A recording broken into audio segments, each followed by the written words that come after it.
Well, the old hall, as you know, was built in 1954. When we first came on the scene, it was being well used, and it was used to capacity. For Luggate residents, Queensbury, and we had people from Hawaii as well come along and display and showcase their things. I believe we had about 10 to 12 tables inside the hall, and then we had to have some stalls outside. This community's always used the hall so much as a base for all of us, really. So the festival uses a range of venues all around the region. We use primary big venues in Wanaka itself, but then we take speakers, shows, music, all around to smaller communities, and the Luggate Hall has been a really important part of that. The playgroup, when I first arrived here, some people in the neighbourhood created the playgroup and we could use it. It wasn't expensive. Christmas community functions in the hall, and it was the perfect venue for everyone in the community to get together. We've played badminton there, I've been to yoga there. Dances, social gatherings, got funerals, honey.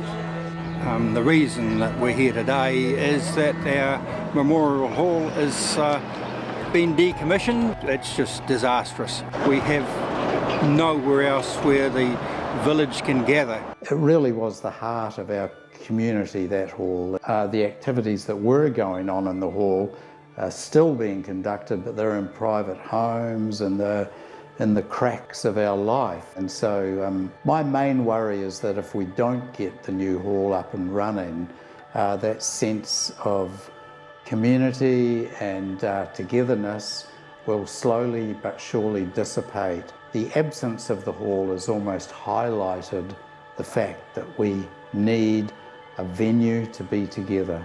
But I think it's actually quite good to have a hall because every time on Christmas we can have a big dinner.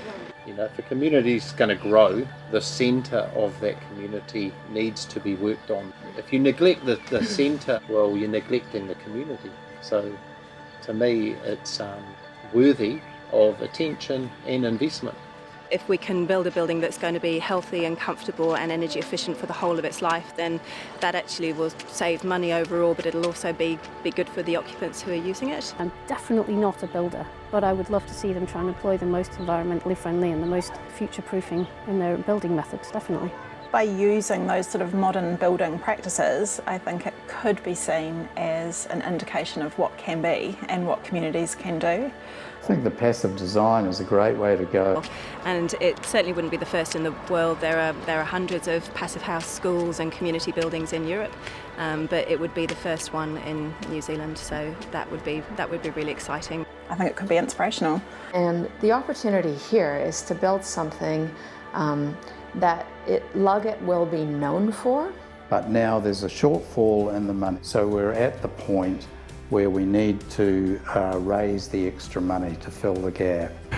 Please help us build. Help us build a brilliant future. Help us build a brilliant future. A brilliant future for the Luggate community. Help us build a brilliant future for our Luggate community.